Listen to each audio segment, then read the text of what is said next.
On today's episode of The Intangibles, we'll be kicking things off as always with the play of the game. We'll also be letting you know who or what fed, threw, inted, or trolled in our new segment, Report and Ban. And finally, at 21 minutes and 58 seconds, we'll break down the 2021 Overwatch League Grand Finals. Alright, welcome back everybody to The Intangibles with your hosts, me, Kenny. And I, Matthew. Matthew, how are you doing this evening? I'm good. I am a little tired, but, you know, that is kind of like my baseline these days. So, yeah, I'm good. I'm feeling 100% by that standard. So, currently you range from extremely tired to mildly tired? Pretty much, and then on the weekend, we actually get to, like, sleep in, kind of, you know, get an extra 3-hour increment of sleep, and then, you know, feel good for like a day and a half, and then it's just back to usual after that. That's awesome. Yeah, parenting's fun. I encourage everybody to go have babies. As many as you can, as quickly as possible. No, don't do that. That would be bad for the planet. You know, maybe have one if you're responsible, and if you're not, then please just stop. I don't know. God says I'm here to populate the earth. Spread that seed. Is that what he says, though? I don't know. It doesn't say spread your seed. In one woman over and over again. It's something like that, right? God's a little pervert, you know? Yeah, it's definitely true. All the people I know who are... yeah, all right, we got to move on. New topic. All right, let's do play of the game. Poke chat, poke chat, poke chat, poke chat. I've got one ready to go on deck if you're willing to listen. Sure, bring it on. Okay, so recently I got to enjoy a wonderful little mini gaming convention weekend with my friends. We do an Airbnb at a big old vacation rental. We've been very cautious about it. We've canceled it 2 times running because of COVID. And this time we went ahead and did it, and we were safe about it, made sure everybody who attended was vaccinated. And it was pretty awesome to get to play games with a bunch of people in a big, awesome house. And I used it basically as an excuse to play Magic the Gathering ad nauseum the entire weekend. We did a big 5-person cube draft. We did a big 4-player commander game with plane chase cards. We did a Modern Horizons 2 booster draft. It was a lot of fun. And the game I want to talk about in particular was the Commander game, where a friend of mine, Lily, had a green-blue token and counter creation deck. They basically had tons and tons of cards that doubled the amount of counters or tokens that you were making at a time. And they had so many. To give you an idea of how many they had, we literally had to stop keeping track of how many tokens they had. If I had to guess, it was somewhere in the thousands of tokens. And these were thousands of like 4/4 tokens, 7/7 trample tokens, like serious business. How does the game even continue at that point? I don't even understand. Okay, so it continued because on my side of the table, I had a card, which I'm not giving the intangible play of the game because it was way too tangible. I had an artifact called Crawl Space, which makes it so that only 2 creatures at a time can attack me. So even if they have hundreds of thousands of tokens, that's not going to do it. So they needed a real beefy boy to take you down, and they just had a lot of smaller, well, not even smaller, but normal-sized creatures. That's the thing. She was still smashing me down with 7/7 tramples every turn, so the game was not going to continue much longer. But I'm going to give the intangible play of the game to reading, specifically reading the card, because I ultimately won this game despite all odds because I had so many different planeswalkers out, different versions of Nicol Bolas. You're familiar with my Nicol Bolas deck? Oh yeah, I am. And I got one out, Nicol Bolas Dragon God, that has an ultimate ability that makes it so that if your opponent doesn't have a legendary permanent, they lose the game instantly. And so my Lily wasn't really keeping up with all of the cards I had on the table. They had a few legends, but I sniped them with my other Nicol Boli, and then I won the game there on the spot with the Dragon God. She didn't even see it coming. That's right. So reading the cards, reading the text, doing the homework. It's the hard work that will get you the win or help you avoid a loss. And now on to our sponsor, Reading Rainbow. I wish. Yeah, that'd be pretty dope. That's great. I'm really happy that you still squeaked out a win. I'd be pissed off if I was Lily, to be quite honest. And I'm sure she was like, what the hell? But you know what? That's how Magic goes. How many hours did this game take with 5 people on a Commander game? It was a 2-hour game. Yeah, that's actually not that bad. So I had specifically, this is the second time I've run one of these big Commander plane chase games. And so I brought little sand timers. And I basically gave a positive incentive to quickly finish a turn in under a minute. I gave everybody at the beginning of the game an emblem where if you finish your turn within a minute, you put a counter on the emblem, and then you can remove 3 counters to draw a card. Oh, that's pretty cool. Did you make that up yourself, or did you read about that somewhere? I toyed around with some different ideas, and I ran a few by Amber. This is the one that we liked. Once upon a time, I had a different one that was more like punishing, and Amber's like, yeah, you don't want to do that, though, and have people feel rushed or like they're going to be penalized if they have a long term or if somebody's asked them questions and stuff. I was like, yeah, that makes sense. So it's a positive reinforcement thing. I like that. That's a very cool way to keep things on track. How was you said it was a 5-person cube draft? It was a 4-person cube draft. Or no, sorry, 5-person cube draft, 4-person Commander game. Gotcha. How did the cube draft go? I've never done one that large, so I would be just interested to hear what it was like. It was really fun. You have to, because you and I typically we either do 1v1 Winston drafts or a 3-person draft. And the biggest difference there is it's a lot easier to wheel cards around that you're hoping to see again, especially if you can identify what colors other people are not in. And when you start getting up to 4 or 5 people, that's when you start seeing the effect of, oh, this card I wanted didn't come back a lot more. And so it's much more about identifying what deck you're supposed to be in. Interesting. I guess in that format, too, you're just looking for powerful cards, probably in general, too, and scooping them up. Definitely, although Cube is different in that because everything's powerful, you have to go a little bit beyond that and think more in terms of synergy. Fascinating. Well, I feel like I have a good grasp on drafting in the 2 to 3 man range, 2 to 3 person range, excuse me, and would probably absolutely get smoked as it started to increase past that. So it'd be a learning curve, I'm sure. It is pretty cool just because when you're playing, you get to go against more people's decks and there's more variety to what you see. Love it. All right, you ready for my play of the game? I am ready. I feel like you're either gonna really like this or you're really gonna hate it, and it ties into something we're gonna talk about later. So I'm actually giving the play of the game to the Overwatch 2 dev team because I had no idea, and I don't know if you had any idea before the Grand Finals, that they were going to be demoing Overwatch 2 gameplay, and not only demoing Overwatch 2 gameplay, demoing a brand new game mode that's essentially going to take the place of 2CP, so take the place of Temple of Anubis and Volskaya, the maps that everybody hates. Yeah. And so not only did I not know they were actually going to be demoing actual gameplay with characters that have been reworked, but I had no idea kind of all of the different things that were going into it. So it sounds like Overwatch 2, some functional version of the game is going to be released in the spring of next year, because when Overwatch League comes back, they're going to be playing on a version of Overwatch 2. So that by itself is big news, and seeing this gameplay, seeing some of the reworks, seeing some of the ideology, I guess I'll call it, that they're following was very cool. It's going to be 5v5 instead of 6v6. There's going to be 1 tank, 2 support, 2 DPS, which is kind of scary from my perspective because tank is one of my main roles. But they've got this ideology where the tanks are going to have some more passive abilities, like commonized passive abilities.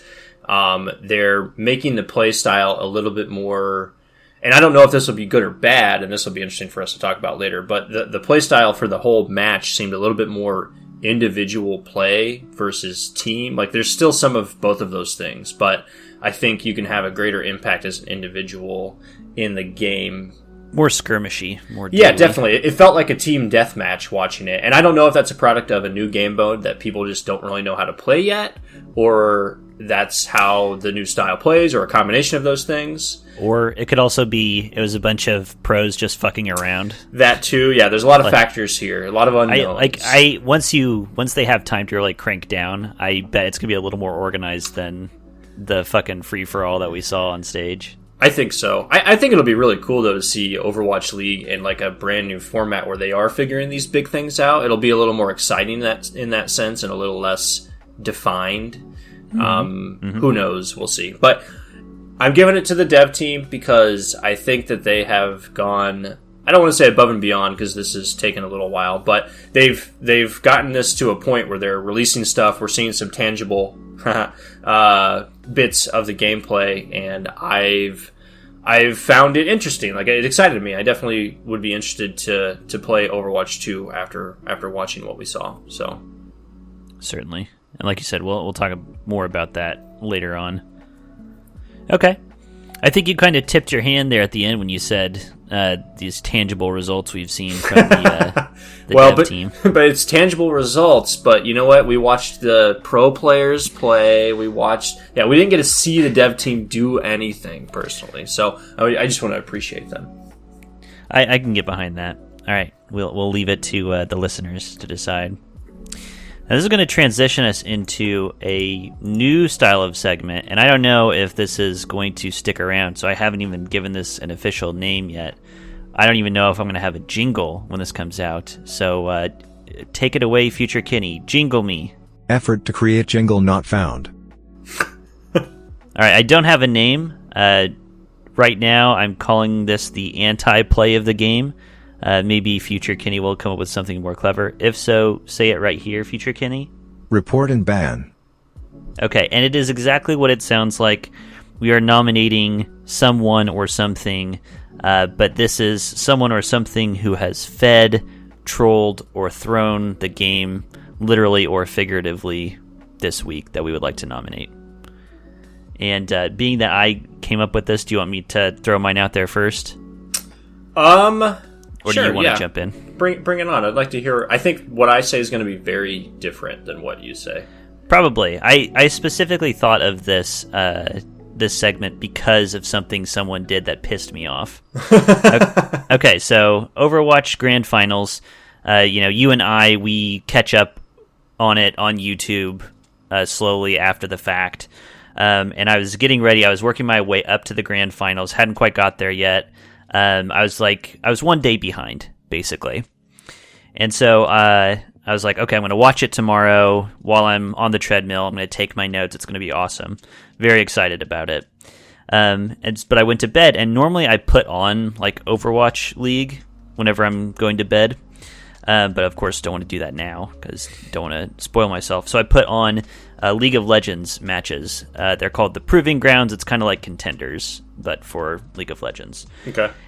And I was like laying there, drifting off to sleep. And actually, funnily enough, do you remember from Overwatch League Gamsu? Yeah.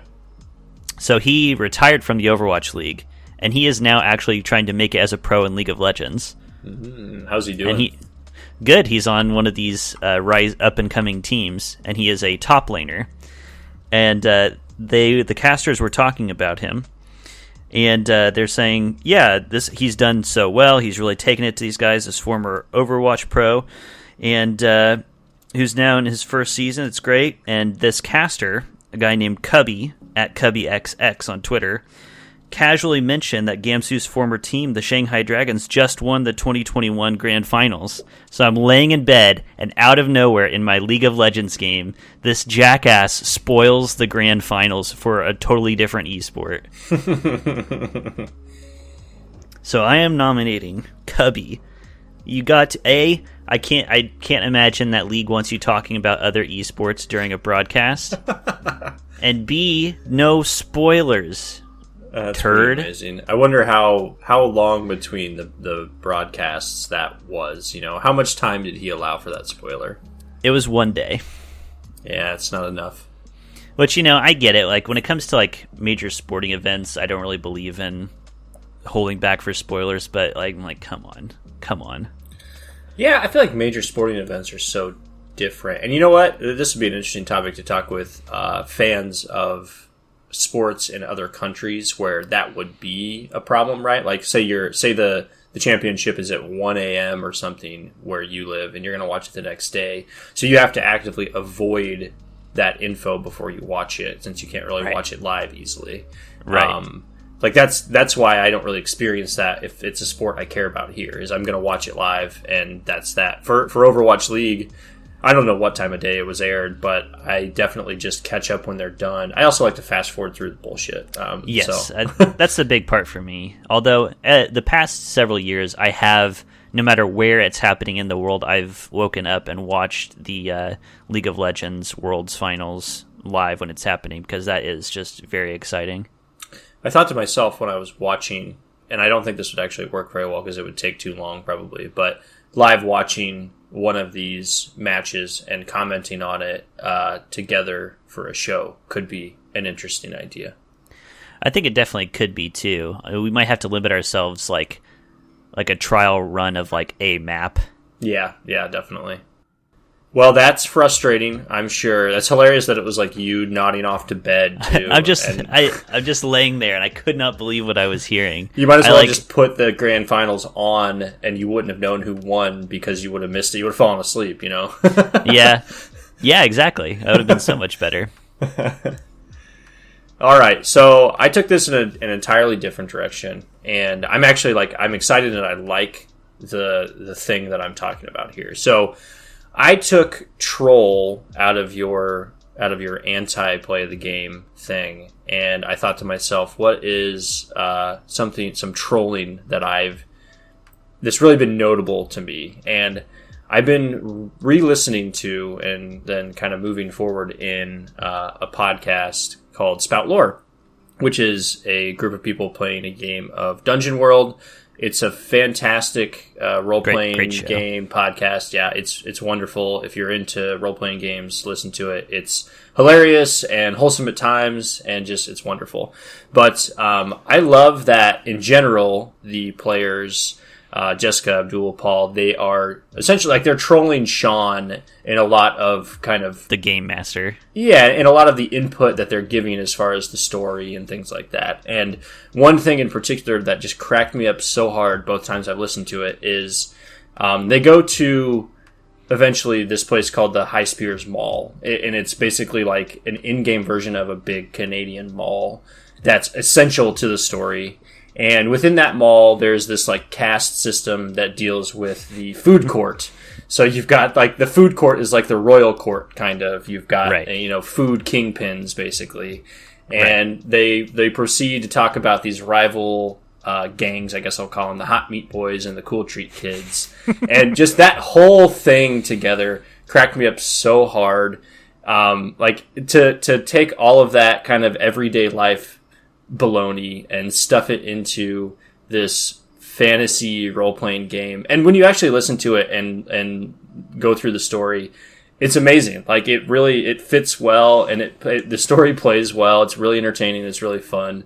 And again, every time they're going through these things with Sean, you can just hear him groaning, and, still he's got to put up with it. He's got to continue on the story. He does a great job with it, turning it into something fun, and again, still kind of fantastical. So that's what my nomination was. Yeah, it's amazing how coherent it manages to be. Yeah. On another podcast on the Geekspective Network, Tabletop Babble, Amber and I actually interview Sean, and we ask him about those very things and how do you deal with players who are actively trying to sabotage your game in a good-natured way. Perfect. Well, yeah, I need to go listen to that myself. I'd like to hear what he had to say. It's pretty great. Yeah, that's a great nomination. Although that actually helps make it a great game. It does, yeah, and that's the thing. It's trolling, yes, but I think it's essential to what the show is. Yeah, definitely. And that group of people obviously knows each other well, works together well, and I think that's what makes role-playing games a lot of fun. If you've got a good group of friends who have that kind of rapport, you can have all sorts of craziness. I mean, we did the Good Society game that was pirate nonsense together last summer or whatever it was, and that was hysterical. So yeah, and we likewise had a Dungeon World game of our own that was all about candy companies and alien invasions. Yeah, it was like kaiju candy mafia. It was ridiculous and awesome. All right. Well, let us take a quick break and then get to the breakdown because there's a lot to discuss.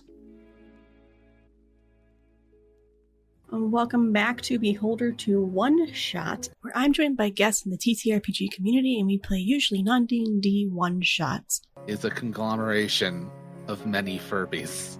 Oh fuck, oh fuck, oh fuck, oh fuck, We oh fuck. run 15. Dang it.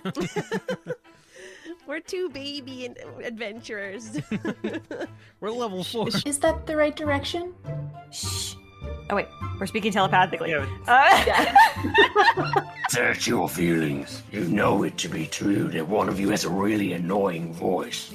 No! Each of you roll a die and explain why I shouldn't be the one to stomp you, if you like get an extra die for that. I got a 6. There's a good Got a reason. 5. It's also pretty good. Got a 4. Slightly It's good. okay. I made it to another town, but it's not stopping. Is it me? Am I causing this? Am I the reason? And they go into ramblings of a person who thinks that they are the one that is causing this chaos. Check us out wherever podcasts can be found every other Thursday on Beholder to No One. Oh, let's break it down!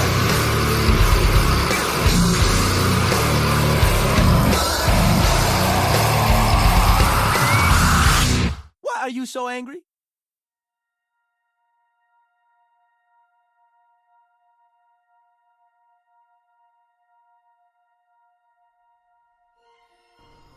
And we're back!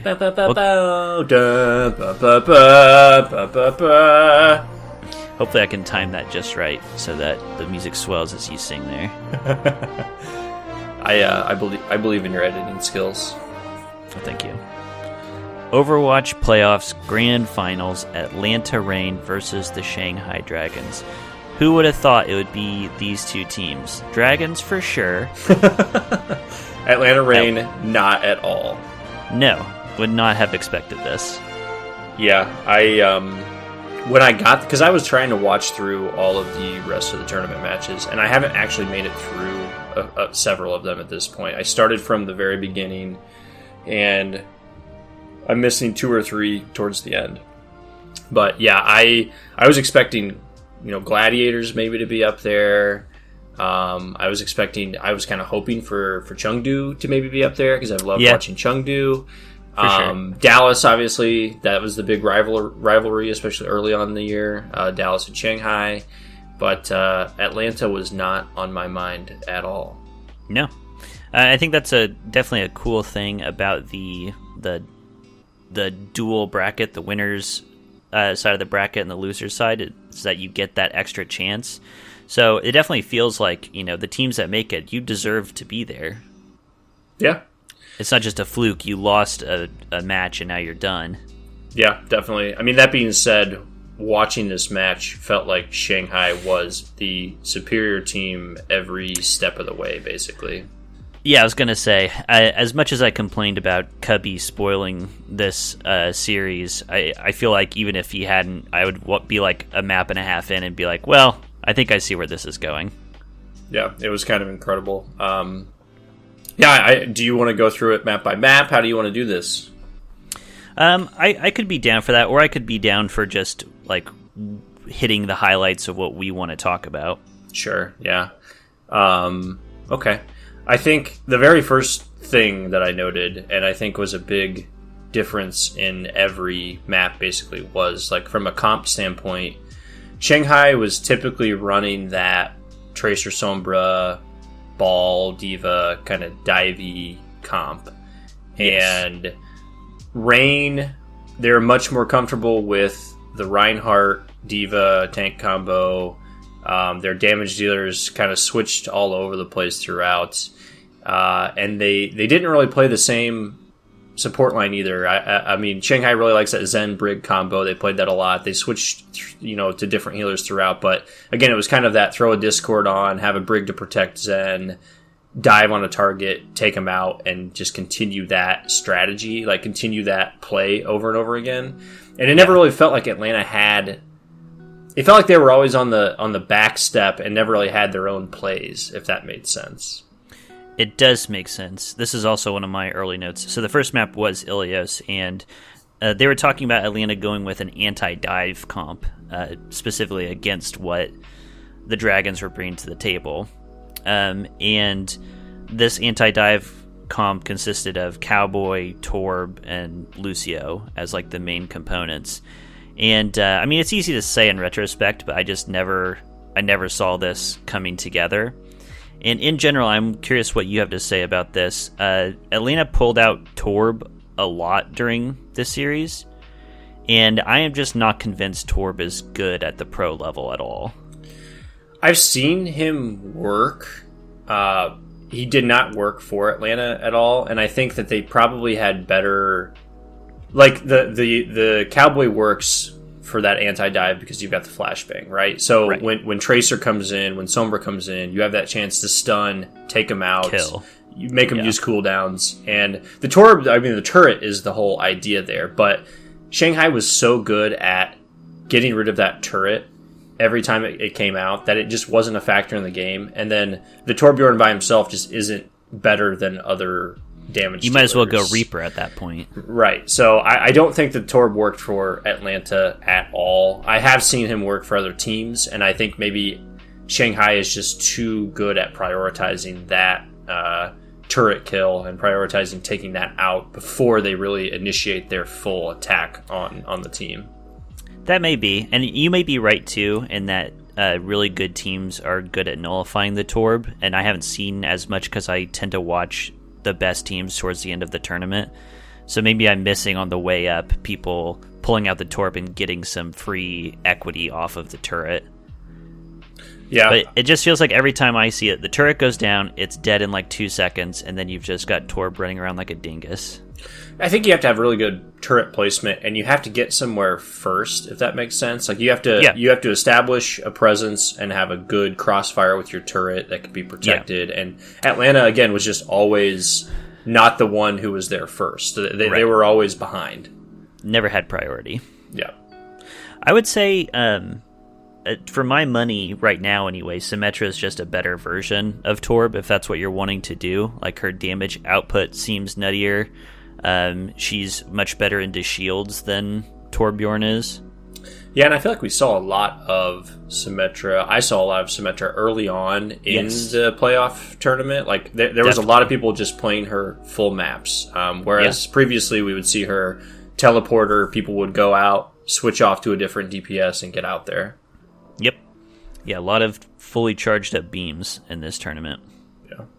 Another big note I had on this first map, watching Hawk early in the tournament for Atlanta, he was their diva player typically. Mm-hmm. I thought he was doing a great job, and he did not impress me. I don't know if he was having an off day or if, again, Shanghai was just good at dealing with him. He felt like he was out of position a lot. He was getting demech'd a lot, and then as soon as he gets demech'd, he's out of the fight essentially at that point. And so they've lost that second tank. There's no more defense matrix. There's just no more protection for some of the squishies that are on your team.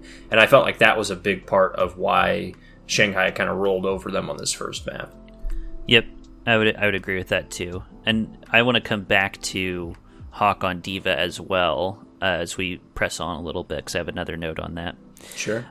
I did have a question, and I couldn't find a satisfying answer. This is still on map 1. They mentioned that one of the teams was running the zombie comp.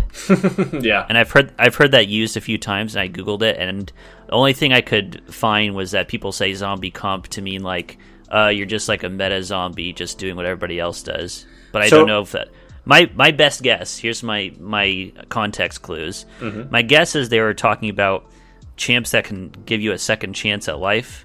So this team comp had Echo, Diva, and Mercy. So I was like, is that what it means? So, from what I understand of the zombie comp, and I think in this first map they were talking about typically when you've got the Moira, Lucio healers out on your team, it kind of goes back to GOATs a little bit, where you've got the speed boost to get out of sticky situations. You've got the Moira kind of burst healing to just dump on the team. You stay together, and it's called zombie comp because they're kind of unkillable. Like it's the living dead. You keep pumping damage into them, and they continue to just survive. I could be wrong on this, but that was my interpretation of it, was that when you run these comps and Reaper typically is in that comp, and Reaper's getting his own lifesteal in addition to having that burst healing on top of him from Moira, having the speed boost to engage and disengage, and so it's just a really kind of brawly, survivable comp. Yep. Okay, that makes sense. Yeah, it's just a death ball rolling around. Yes, exactly. Yeah. Only thing I have left on here is just Lip Sombra was very good and didn't really seem to get answered. It was disgusting, and he played it all day long. He just had his tracking with that machine gun that she has is insane. Mm-hmm. I mean, I saw more just solo kills from Lip with Sombra than I've seen from anybody. It was disgusting. Yep, he was hard carrying, which is impressive when you're on a team with Fleta. Well, yeah, exactly. It seems unfair because, it's not like Fleta was not doing well. Fleta was still doing Fleta things, and then on top of that, you've got Lip doing his thing, and the rest of the team was doing great. They were just so. It seems like they practiced hard, and they were just well coordinated. They knew what they wanted to do, and they executed it. Yep. All right. Hanamura, my first note is, haha, so long, Hanamura, you will not be missed. They had a stat box pop up and say, this is the last time that this map will be played in competitive, and I was like, fuck yeah. Incredible. It's amazing how often it comes up in Overwatch League, though. Like, I feel like it gets picked every single match somehow. It does, and I'm not sure what the idea there is. I guess people just feel like they can make a good run of it. Yeah.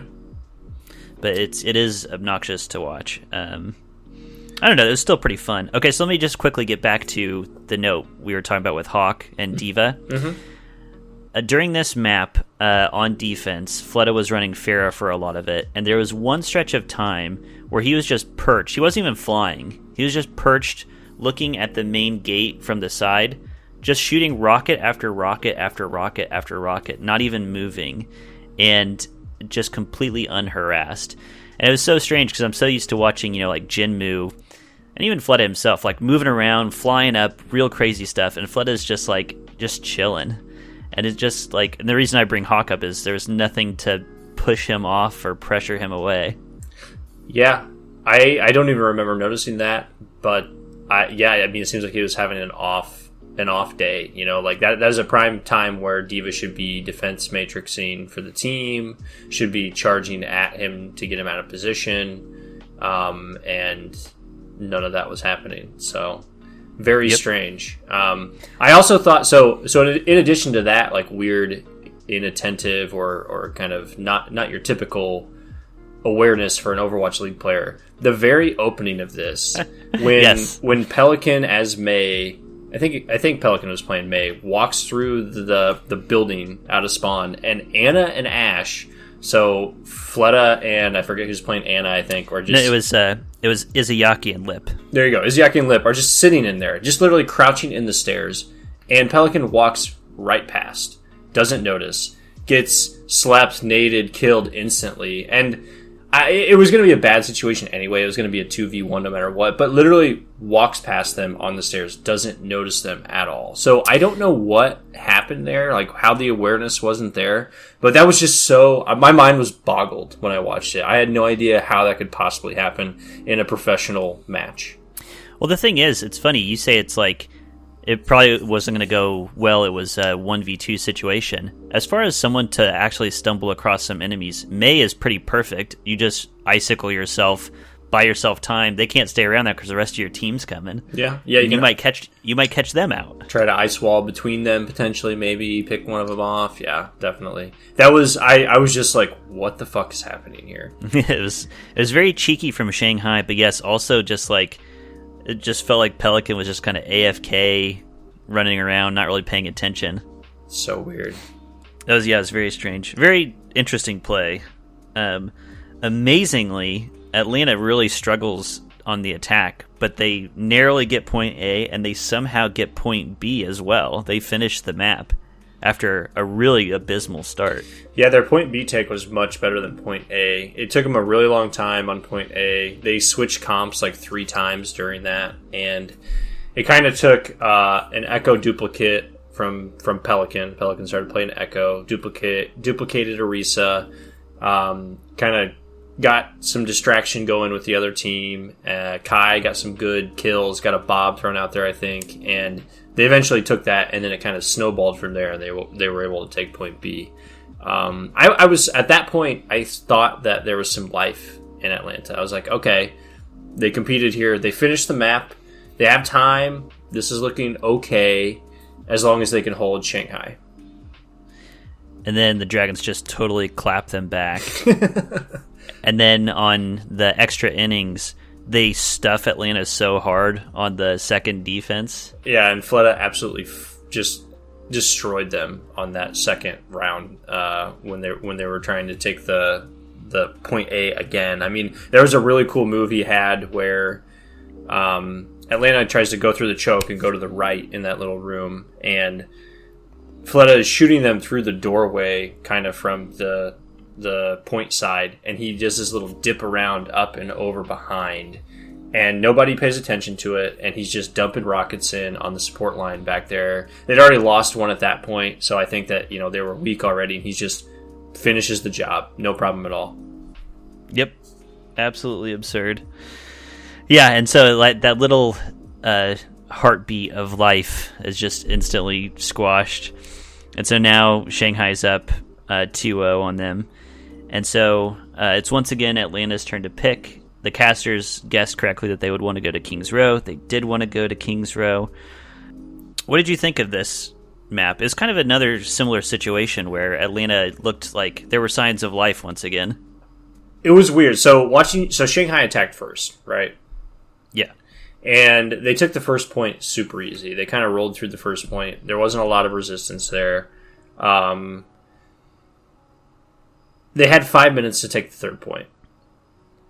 And Atlanta was able to slow them down and take a little bit of time off that, but there was 3 minutes and 16 seconds left on the clock at the end of that. So a good time bank for King's Row. It's a map that quite a few teams finish, but it's still like, I mean, Atlanta has their work cut out for them. But they come out on attack. They take point 1 really quickly, kind of similar to what Shanghai did. And they're able to kind of push through, get close to the point B choke. They get stuck. They eventually are able to brute force it all the way through to the end. Their support line absolutely won that final point for them, Atlanta. You had Masa on Brig that had a crazy whip shot that got a kill on the payload there. You had Iris on Baptiste up on the high ground, just plunking people, taking them out. And so they were able to take it, and they were able to, you know, still have some life here and go on to extra innings again. And then it was kind of the same, you know, right? Like the second round of this, just Shanghai looked that much better. And you had in the second half of this map tons of snipers being pulled out. So it just turned into Hanzo, Widow towards the end. And I think Lip was the first one who switched to Widow very late in the game and just instantly headshots Kai's Hanzo. And like Lip was just super impressive for the entire series. And it just felt like, I just got the feeling it's just flexing on people. Like, was doing fine on his pick anyway. Oh, they've got a sniper, I'll show you how to snipe.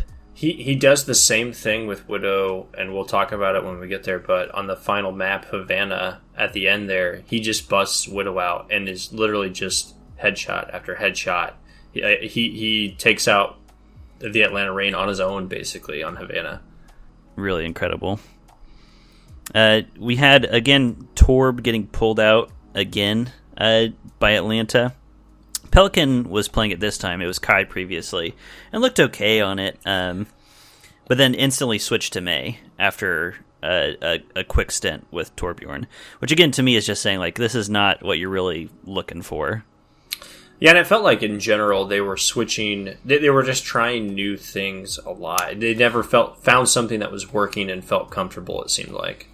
Yeah, which I understand. Like the worst thing you can do if you're getting beat badly is to just keep doing the exact same thing and hoping magically something is going to work out differently. Mm-hmm.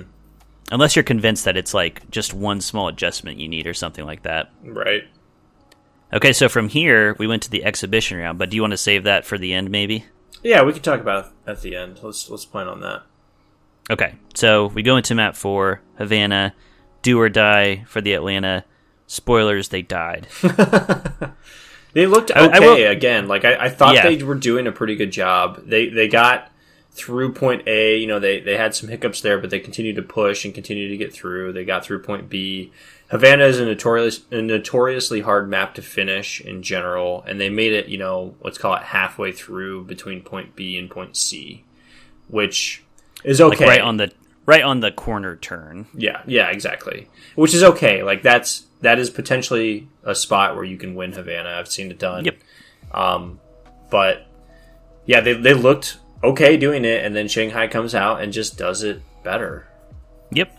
I did write down at this point, I was impressed with Atlanta's tenacity, especially as the series went on, because it would have been, I think, very easy to roll over and die, and they didn't do that. Yeah, I definitely agree with that. And they were I don't know if you noticed this, but I think it was on Havana. They were chatting with them. Yeah, and they were proposing like a mirror comp. Yeah, and then some. They also had what's his name, Blizzard Winston, some mod person, whoever's in the chat, and they were saying, "Can we go back to goats just one last time on classic Overwatch?" So I thought that was good. They were being good sports about it. They were, like you said, they were still trying. They were still putting everything out there, which was good, and it still made it fun to watch. I'm unfortunate for them that Shanghai was just that freaking good. It was definitely. I mean, I found this overall, even though I of course would always want to have a really close, exciting, nail-biting match. I was pretty satisfied watching Shanghai put on a clinic when they've been so good all season. Like, I think it's good that they won. Yeah. I mean, they clearly deserved it. They were the best team here. Fleta had my favorite play on Havana. He was playing Echo, and he flies down behind that big central tower, again between points B and C, flies behind the Atlanta Reign, just absolutely rains down hell on them, like takes a few people out instantly, charges up his ult. He's facing Cowboy and the other team, who throws a flashbang. He dodges the flashbang by duplicating the Cowboy, and then throws his own and wins the 1v1 as the Cowboy on top of it. It's just like, this just isn't fucking fair. Yeah, feels bad, man. He was definitely just, flexing on him over there. Yeah, at the end of it, I really did get the feeling that Shanghai was just like, we can beat you with anything. We'll pick any champs. We'll beat you any which way. It doesn't matter. Yeah, and that final bit there was when Lip switched over to Widow on after point B, and it was just roasting people. Yeah, absolutely closed the defense on him. Yep. Yeah, and that's it. GG's. And I thought it was funny too. If you watched, they cut back to the Shanghai Overwatch studios, and the players looked so bored. It was just like, we do this every day. Like, but you don't have fans there, so it takes away a little bit from the excitement. But they were really just like business as usual. Well done, gentlemen. That's right. I did not realize until that very end, when they were kind of high-fiving and shaking hands and stuff, that they were actually sitting at the center where there. Live events would be. Yeah, exactly. And obviously not with Atlanta there. So probably would be a little bit of a weird experience. Yeah, definitely. Although I don't know how much weirder than playing this huge tournament just like in the same room we've been practicing for a year. Yeah, very true. I did think it was funny, speaking of more production stuff, we always seem to have a little production corner whenever we do these. I thought it was really weird. It was cool. They flew in all of the caster talent to Hawaii to actually be in person for the first time since the pandemic to cast. And they did all kinds of safety protocol stuff, which is great. And I'm sure it was great for the casters to finally be able to really feed off each other's energy in person. Mm-hmm. But it kind of blew my mind that for the actual cast, they had just had the casters in front of a little screen. Like, they could have been in a closet, you know? Like, I don't know why you flew them down to a special location. They still had the virtual weird setup behind them, right? Right. And so, I don't know. They did have, when they had, threw it back to, like, the analyst desk, that was outside, looking over the beach. So that was kind of neat, but I don't know. That just kind of cracked me up the first time it came out. It's like, this is, like, exactly the same thing we've seen all year. It's just a little strange. Yeah. Yeah, that's very true. All right, do you want to talk about Overwatch 2 exhibition before we go? Yeah, let's talk about it. What do you think of the map style, the push map? I thought it was cool. I thought it was interesting. I've not seen anything like that before, so just to kind of describe to our listeners what this push style is, there's essentially this map that kind of goes in two directions. Imagine there's like a road, a path that goes in two directions, and at the center of this path, there's a robot, essentially, that pushes a payload, kind of. And so the way it works is that you need to win a team fight, have your team on that payload, on that robot, and it'll push it in your direction. So you're getting percentage of completion of this path by winning fights and continuing with your team to push it forward. The other team can then come and beat you, win a team fight. It has to walk all the way back to the middle and then start walking up your path. And so the intent is to get the farthest during the duration of the map, right? During the time limit of the map, basically. I think you can complete it potentially too, underneath the time limit. Yes, I believe if you get to the finish line first, you just win outright. Which they did not do. But I thought it was cool in the sense that one of the big complaints about 2CP is that it can take forever because what can happen is you take 2 points, they take 2 points, blah, blah, blah. It just keeps going back and forth. This is like a defined time limit. They didn't get anywhere close to finishing it, basically, and that might very well change as things continue. But it just felt like a much more straightforward, this is how you win this, and this is how much time you've got, and it's going to end then, which I liked. Yeah, definitely. I mean, that is one of their big design issues they were running into, and I think this type of map, we'll see what other things we have going on, is very nice. It's like the control maps where it's like, no matter what, there will be a winner, and it at a minimum this amount of time, which was pretty neat. And I think, so one extra detail about the way the map works, the robot, when you switch it and it moves over back to your side, it moves very quickly. Mm-hmm. So it's not this insurmountable thing where we have to walk the robot all the way back before we even start getting additional percentage. It moves pretty fast back to your side. One other cool thing about the map setup, the way it works, is that there are certain checkpoints as you push it along, and when you hit those checkpoints, you get a better spawn location, essentially. Mm-hmm. So it's cool. Yeah, I thought the style of map was awesome, and I love. It seems very clear that what you will not be able to do generally is when you are the one pushing, you can't just ball up on the point with your team, because then your enemies are going to have access to all the good terrain and cover, because you're just kind of out in the open.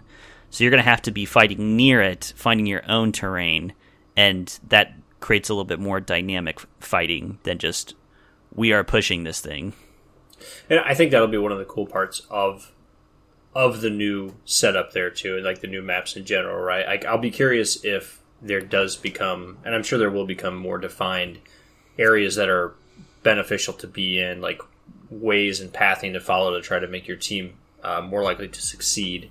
But it felt very much like the teams, didn't know that. So you're just kind of cruising forward and trying to figure it out, and the other team can kind of pounce on you, and it was very back and forth throughout the entire match. Yeah, definitely.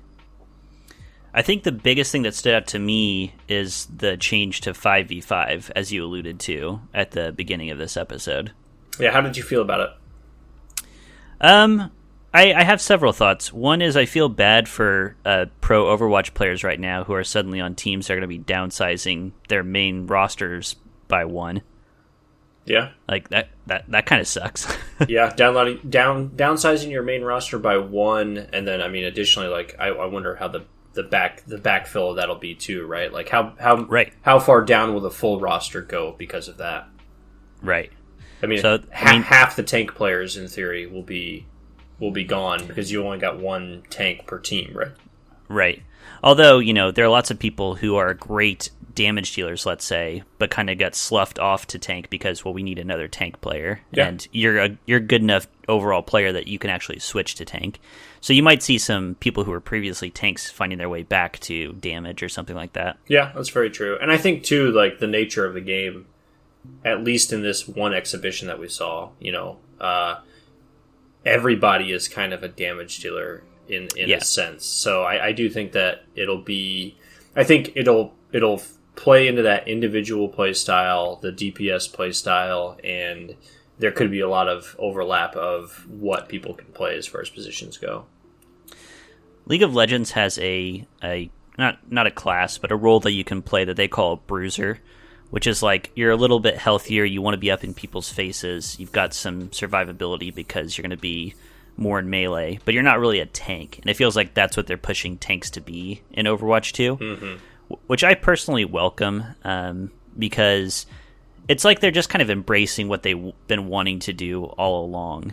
It's really annoying when, we've talked about Sigma's original state where he had so much tankiness and so much damage, and it's like, if you want him to be a damage guy, just make him a damage guy. I think Sigma is going to be a fucking great tank in Overwatch 2, and I wonder if they'll revert him backwards a little bit towards that initial design that they had, because I think, when you have one tank like that, you do want that additional utility with him. And I think in general, someone who I was watching earlier today on YouTube mentioned this, like, in original Overwatch, before Roll Q happened, they just added damage champs, right? Just lots of damage champs. Willy-nilly. And all of the coolest kits that existed were damage champs. And then eventually we got some weird little things like Sigma you're talking about, where his kit was crazy, but is just like a DPS kit.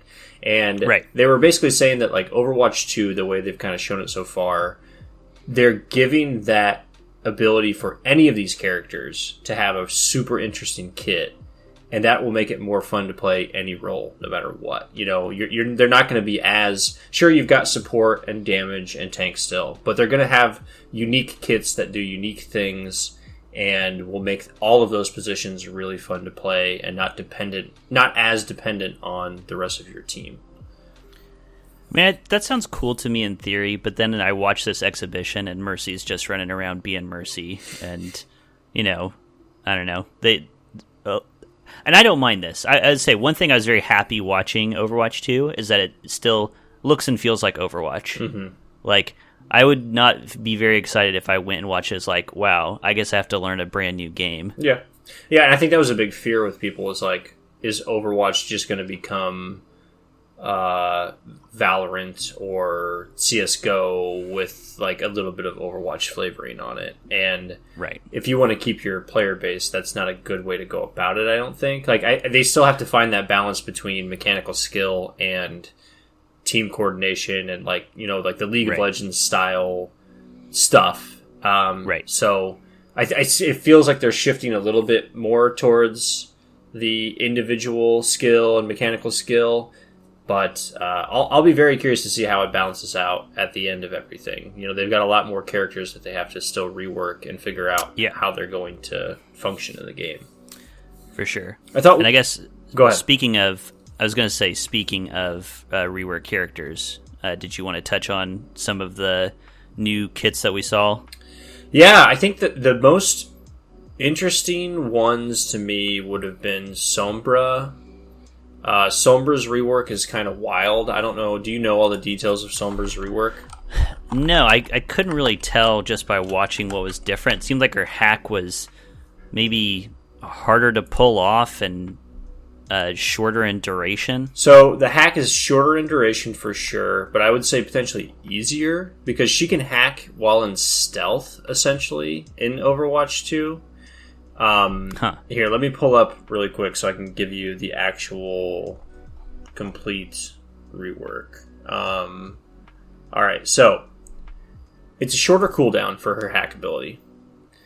And when she hacks somebody, they take 50% more damage while hacked, but only from Sombra. So it's not from your whole team, it's just from Sombra. So she has kind of it's like that individual playstyle. She can focus somebody down, potentially, if she gets a good 1v1 opportunity. So she's more of an assassin. But the hack itself, as far as their abilities go, only lasts for 1 second. Whereas in Overwatch currently, it's 3, maybe 4 seconds, something like that. So it's pretty quick. The team coordination part is 1 second long. They have no cooldowns for 1 second, and then they're back and they're able to keep going. I mean, I like that. I find Sombra to be deeply frustrating to play against because making it so you can't use abilities is pretty much the most devastating thing you can do in a game about using abilities. Yeah, 100%. So the extra damage that she can do lasts for 8 seconds, which is pretty long. Hacked enemies are visible through walls, both to Sombra and teammates. So, and I don't know if that lasts the whole 8 seconds or not. So maybe that's replacing her current see-through walls, which is enemies below 50% in range. You can detect through walls. Right. She can hack while in stealth mode. She's kind of visible during that, so it's kind of like when you do the detected thing currently in Overwatch. Whenever she hacks somebody in stealth mode, you can see her for that little flash. That's interesting. Her ultimate will now deal damage to opponents caught in the hack's area of effect. And it seems like to me, in general, I don't know if you noticed this, it seems like ultimates were potentially a little more costly in this version. Reinhardt, I guess, is a bad example, but I didn't feel like I don't remember if I saw any actual EMPs from Sombra. If I did, I don't think there were that many. It didn't feel like it was as quick, I guess, as present Overwatch. Depending on the champ, I saw Genji pull out the blade a lot during the match. Yeah, fair enough. I think Reinhardt, I remember seeing a fair amount of hammer downs. Earth shatters. Yes, thank you. There you go. Hammermans. But that looks like that's all of the updates for Sombra. And by that sounds like minimizing it. Like, it's obviously big changes to what her kit does. Right. What'd you think of Bastion? That's the one that stood out to me. Bastion was interesting. So with Bastion, he can move while in turret form, but his move speed is pretty slow. It seemed like his damage was not particularly high compared to like what we experience now.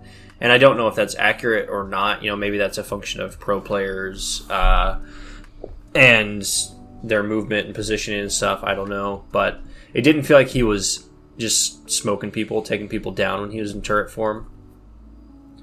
Yeah. I thought it was funny. I saw him rolling around, and I was like, at first I was exasperated, and then I was like, I guess I'm fine. It's like, why? This is better. Why even pretend that him sitting around in turret form means anything? Yeah, I mean, he already can instantly change forms and walk around and do everything. So now people won't be under the false delusion that I was when I started playing, that it meant something to be in turret form or not. Right. And then his ult is like an actual mortar cannon. It shoots up a bunch of missiles, and you get a UI like Doomfist's Meteor Slam, except he gets like 3 rockets that he shoots down. Yep. Big AoE explosions. Yep. Yeah, I think they do direct damage as well as AoE damage. Yeah, so that's interesting. I do think this is a design pet peeve I was talking about with our friend Jaren, actually. League does this too, oftentimes when they rework a champion, where they'll take the champion's current kit and collapse it down into the basic abilities and give them brand new abilities on top of it, which always makes me a little batty, where it's like, you're not reworking the champ so much as just cramming more shit in there. Yeah, it was a little of both of that, right? They got rid of his self-heal, which I think is a positive. He doesn't deserve that. Okay, see, I didn't know that, because that's not so easy to see just watching on screen. So his self-heal is gone, which I think is a very good change, and frankly should just exist in Overwatch today. He doesn't need a self-heal. It's ridiculous. No. Get it out of there. But they added these like sticky bomb things that I didn't really see much of it during this match, but they added these sticky bombs that like bounce. And so he can like throw these little bouncy sticky bombs that, exactly. It's just a whole nother ability that kind of plopped on him that doesn't feel correct for his character. It's just kind of strange. Yeah, I would say in general though he was underwhelming to me in watching. I thought that Sombra was the biggest one that I watched where I was like, holy shit, what is happening here? Like the biggest winner of all these changes. Yes, definitely. And then I think Reinhardt is just strong in this setup that they've got now. His abilities I don't think have changed a ton. He has double flame strike now. Okay. You know what? I need to look this up. Because I didn't really notice huge differences.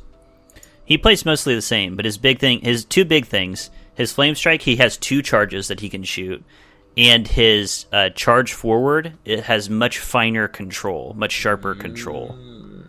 So you can drift a lot more. So I think that ties into like that mechanical advancement that they're doing. So they've mentioned that Winston, who they've reworked to, his Tesla cannon actually is going to be more targeted. You have to have better aim to use it, but it's going to be more like a narrower cone. Yeah, but it's going to be more effective when you are hitting it. And so it seems like they're kind of narrowing things down and making it so you have to have a little bit more fine skill for any of the champions, no matter what. I think that's good. Yeah, I don't really see it as a problem, and I think you and I coming from playing hundreds of hours of the game is different than people playing it brand new, but it is a game that's been out for a while and you've got a big player base who's already there, right? So I think you do need this kind of advancement and this change to keep people engaged and interested and wanting to continue to play. And as long as you have champions with that high floor, I mean, the game still is going to have Lucio, it's still going to have Junkrat, it's still going to have Reaper, these champions where you're going to be successful even fairly early on in the game. Definitely. Simple kits. One of the very interesting things that I understand is their ideology, their philosophy is that crowd control is going to be a tank only ability. They're removing a lot of crowd control from the game. So like Mei, for instance, the way they reworked her right now, her ice thing does not do any sort of CC anymore. It just does damage. Doomfist, who is basically an entirely CC-based character, they're talking about making a tank so that they keep him in the game and rework him a bit, but keep some of that CC abilities, and he will be, a tank instead of a damage dealer. So I find that a positive, because I think that they've incorporated far too much CC in a lot of champs. It became just like okay, here's a new champ, and they have CC. Right. And I don't think that was good for the game. So I like that there will be a little bit of a differentiation there, and you can kind of know what to expect from a specific role. Yeah, I was going to say, and given the fact that tanks are going to be playing more skirmishy, they do still need something to differentiate them from your just damage-dealing line. Interesting. Well, I'm very excited to see how it plays out. Me too. And obviously what we saw in the exhibition, all of it is subject to change. Yes. But it had a very high degree of polish. It was more than I expected, which was nothing, I guess. So anything would have been more than I expected. But it got me excited about it. Like I'm very excited to see what comes out in the spring and what the Overwatch League is going to be playing, and what we're potentially going to be playing pretty soon. Yeah, same. I hope that we get access to it at the same time the pros do, because it would be pretty weird to be watching the pros play and we can't even play this game. I have to assume we will. Yeah. I mean, that I don't see any way that they can make it work that way if the public isn't going to be able to know what they're watching, right? Yeah, I don't think so. All right, well, chonky episode. Good episode. We know how to do it. All right, well, thanks for joining us. This has been the end of Overwatch. We'll never talk about it again. Yeah, we'll take a break maybe. Yeah, we'll see. Although I do already have an idea for an episode. I watched a great video about visualizing all the different hitboxes on all the different champions. Was it CarQ by chance, or somebody else? I'm not sure. Okay. I don't remember the name of the channel, but it was very interesting to see. But anyway, we'll save that for another time. You can tweet at me at Wolfmere on Twitter using the hashtag #TheIntangibles. And you can't tweet at me at all, so don't even try. Don't even think about it. Until next time, I'm Kenny. I am Matt. And we're the Intangibles.